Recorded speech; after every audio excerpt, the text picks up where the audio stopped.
ماه رجبتون رو با اضطرار آباد کنید. انتظار فرج از اعظم فرج هست، یعنی خود این انتظار فرج انسان هاست. یعنی کسی به مرحله انتظار برسه خودش انگار گشایشه، چه برسه به اینکه مقدمه گشایش هم میشه. دوران غیبت مردم منتظر به دلیل عقلشون هست که فضیلت دارن بر کسانی که در حضور امامانمون هستن. منتظر چه ویژگی باید داشته باشه که بنده تصور میکنم که این ویژگی زیاد نیست؟ اضطرار.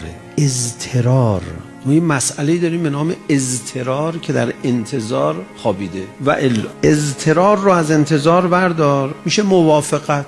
کی مخالف ظهور هست؟ هیچ. آقا موافق هستید ظهور رخ بده؟ بله. الهی آمین. اللهم عجل ولیک الفرج. موافقم. موافقی؟ من فکرم منتظری. انتظار درش یک اضطرار خوابیده.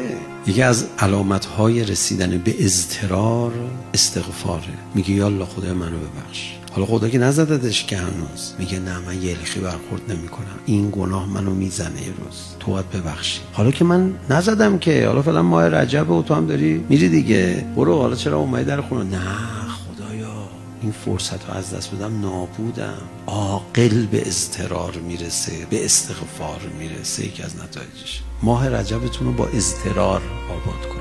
بعد عاقل در اثر اضطرار به اشکم میرسه. امام خمینی چرا انقدر گریه میکنی؟ با حول هر سحر گریه میکنی. ما یه بار تو عمرمون والله انقدر به اضطرار نرسیدیم. و تو چی میفهمی آخه؟ چه خبره اونجا؟ ما چرا نمیفهمیم؟ مگه میشه این همه اشک و گریه بدون اضطرار؟ مگه میشه با اضطرار آدم اشک نریزه؟ مگه میشه عقل باشه انسان به اضطرار نرسه؟ بیاید ماه رجبیه به اضطرار برسیم.